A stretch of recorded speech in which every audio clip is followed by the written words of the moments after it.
In the last section, we used Create React App to generate a new project that we're going to use to learn more about testing. In this section, we're going to open up that new project that we just generated and run our first test inside of it.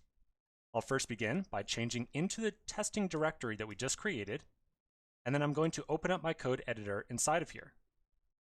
All right, so here's my editor.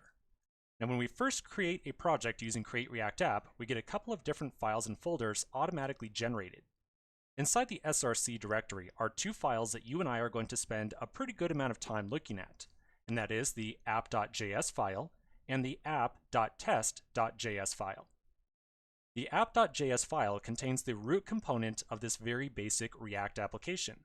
And so inside of here, you'll find its render method that contains just a little bit of JSX right here. Now, to do a little demo of testing, we're going to take all the JSX that's inside of here right now, and we're going to replace all of it with a single div that just says, "Hi there," like so. So I've got one single element that returns the text, "Hi there." That's it, nothing else inside of here. I'm going to save this file, and then I'm going to go over to that app.test.js file. So here it is right here. Inside this file is some amount of code to test the component that we were just looking at. At present, all this code does is try to render that app component and make sure that nothing crashes or nothing goes wrong during that process. We're going to make a tiny change to this code right here. With this tiny change we're going to verify that the app component contains the text, "Hi there," that we just placed inside of it. So that's going to be the sole purpose of this first test that we're going to write. To write that test, I'm going to find the React DOM.render line right here, and I'll create a new line of code right underneath it. Then inside of here, I'm going to say expect div.inner HTML, and notice that this is inner HTML with capital HTML right here. And then I'll say .toContain, and I'll pass in a string that is identical to the text that we just entered over here inside the app component. So I'll pass in a string that says, "Hi there," completely identical to what we were just looking at.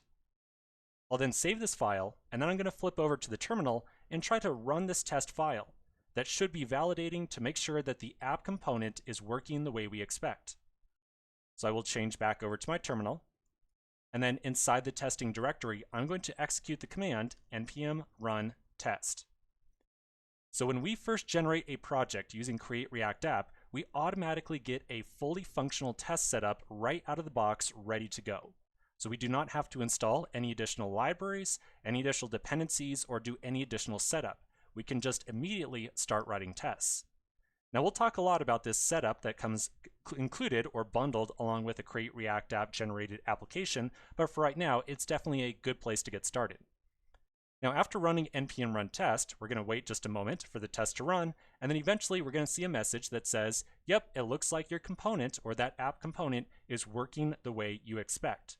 So in short, after we attempted to render that component inside of a sort of test environment, we then check to make sure that the component itself contains the text, "Hi there."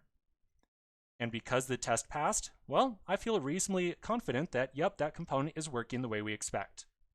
All right, so that's our first test. Just a very easy place to get started.